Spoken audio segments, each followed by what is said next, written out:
And joining me this morning to talk a little bit more about the Rock and Roll Half Marathon, right, is Tracy Sundlun, who is the son of former Governor Sundlun. You can tell by looking at him, and wait to hear him talk, he sounds just like his dad. He's also one of the founders of the Rock and Roll Marathon. Good morning, nice to meet you. Nice to see you. Talk about this event. It's coming to Rhode Island, but it's not a new event. You've held it in other parts of the country. Well, the Rock and Roll Marathon Series actually started in 1998 in San Diego, and now we've got 14 of them, now 15. Yeah. 15th will be here in Providence next August 7th. We're just absolutely over the moon. Now, bringing it to Rhode Island, I mean, especially cool for you, I imagine, right? This is when you finally settled on your 15th spot. This must have been very exciting for you personally.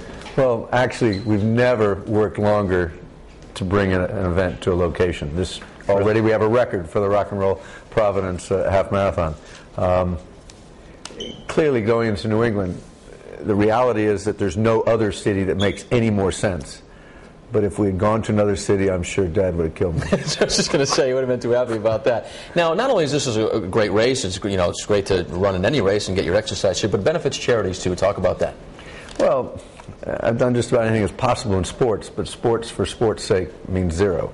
But sports as to how it can help the community, how it can help individuals is really totally where it's at.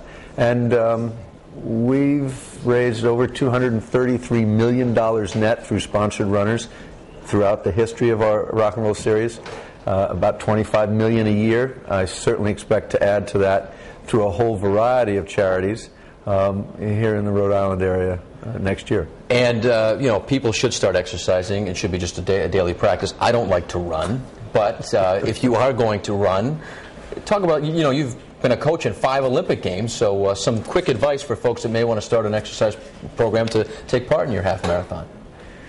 You just fit it into the rest of your life. Something when you were in high school, oh no, I had to do my 2 hours in the afternoon, and then when you're in your 20s or your 30s, I don't have the time, so it means I can't do this. Right. Wrong. Just be logical and fit it into the rest of your life. It's one thing to watch the front end of these races, these gods that sort of barely touch the ground, but come out at 3 hours, or in a marathon come out at 6 hours, and you can see everybody's life story on their face, and you sit there and say, that person's doing this? There's no way that I can't. And you start one step at a time, and it'll all happen. And we look forward to them being there on August 7th. All right, I think you've even motivated me, Tracy. Thanks so much. Nice to meet you. Pleasure to be here. Good luck with the event. For more information on the Rock and Roll Half Marathon, head to foxprovidence.com.